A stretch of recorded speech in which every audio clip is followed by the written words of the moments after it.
Hey everyone, welcome back to our DC News. Today we're diving into something I don't really agree with: DC Studios making Elseworld movies. But first, let me know if you could have any movie made for the DC Elseworlds label, what would it be and why? Let me know in the comments below. But now on with what Gunn had to say. One user asked, "Hey James Gunn, if shows like The Penguin and Harley Quinn are now DC Studios shows, why isn't the DC Studios logo or fanfare attached to them?" And Gunn explained, all DC television and film projects are now under DC Studios. Because Harley Quinn was developed long before us, we didn't think it was fair to put the DC Studio fanfare on there. On Penguin, which we had a small hand in developing, we have a different DC Studios animation at the end. We're currently working on the DC Studios Elseworlds opening. So it's official, Elseworlds projects will have their own animation intro, which is kind of exciting. It's a great way to distinguish them from the main DCU. You could even use it in the trailers so fans instantly know if something's a part of the shared universe or a standalone story. And if this is just for small TV shows and the Batman stories, then great. But if it is more than that, and we will see other big characters in Elseworld stories on the big screen, then I think this is an issue. Creating an entire animation for Elseworld stories implies to me that they have many planned for the future. And whilst I love the idea of Elseworld stories, I worry it's a risky move right now. The DCEU failed for a multitude of reasons, but I think one of them was the competition aspect. Random projects were greenlit and were kind of connected to one another, but also felt very apart. Not only that, but the old regime also started the Elseworlds venture with Joker and the Batman. And don't get me wrong, they both were very successful, but I think it kind of put people off the DCEU even more than they already were. And now with Elseworlds seemingly going ahead under DC Studios, I fear that it will only add further confusion and potential competition with the DCU. For us fans, it's great because we get to see more interpretations on these characters, but for general audiences who don't follow each DC update, it could become overwhelming. When the old regime was in charge, I have no doubt that some people saw Joker and thought that was a much better Joker than the one in that Suicide Squad movie. And I wouldn't be surprised if they said the same about the Batman as well. And I'm not talking about the quality as such, I'm talking about how the studio created more competition within their own brand. It's not like it's DC versus Marvel, or one version of the character has ended so they created a reboot a few years later. These were movies releasing whilst the other versions of the characters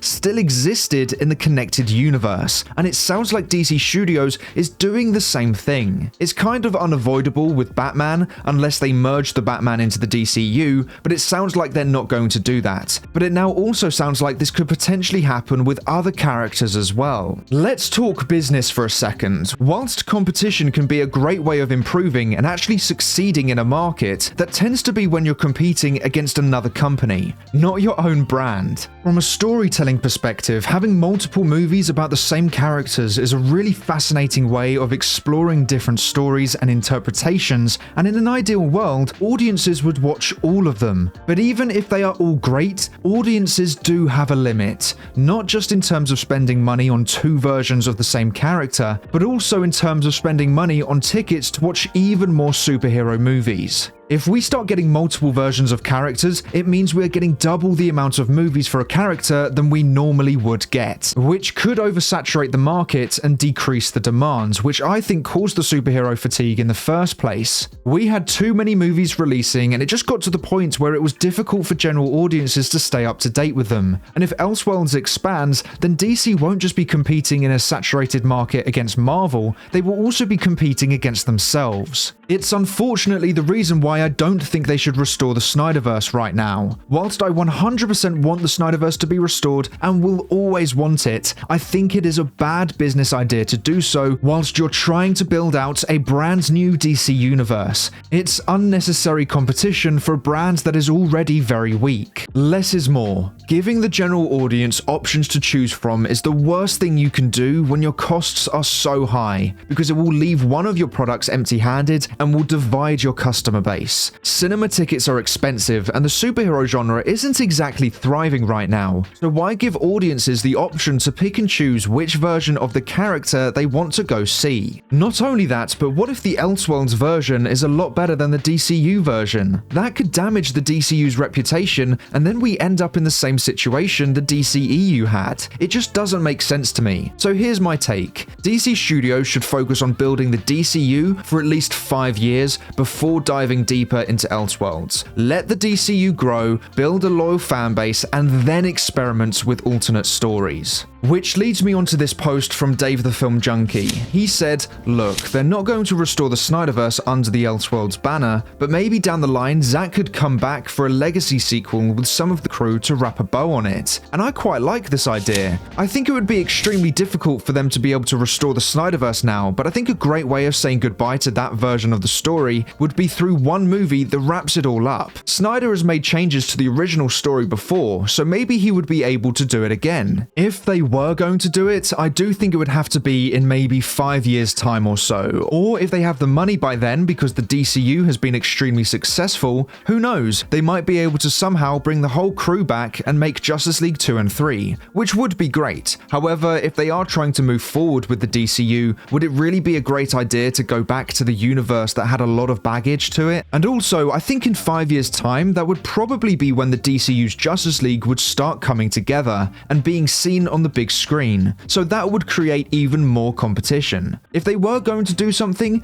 I think it should be releasing the Ayer cut, as that actually exists. It's not something they would have to create from scratch. They could just finish the CGI and release it as an Elseworlds movie. The only issues are that it would cost money to do so, and it could also spark the Restore the Snyderverse campaign, which for me as a fan would be cool, but from a business perspective, when you're trying to create a thriving DCU, probably isn't the best idea. So for now, I think less is more. DC Studios needs to focus on delivering a strong, unified DCU first, and once the DCU is firing on all cylinders, then Elseworlds could be a way to expand without cannibalizing their own brand. Maybe I'm wrong though. Maybe if almost every DC project they release is loved by most, then this could be seen as a way of massively improving DC's brand and diversifying them from Marvel. Maybe one day I'll be able to talk about how DC is thriving because they utilize the Elseworlds banner alongside the DCU, and I hope that is the case. I think I've just been burned too many times by DC to think that adding internal competition to your own brand will help in any way. But what do you think? Is Elseworlds a great idea right now, or do you think it's too much too soon? Drop your thoughts in the comments because I would love to hear your take on this. But that is all for today's episode of Our DC News. Please make sure to like, subscribe, and turn on post notifications so you never miss an upload. I hope to see you here again next episode, so until then, I hope you have a great week. Bye!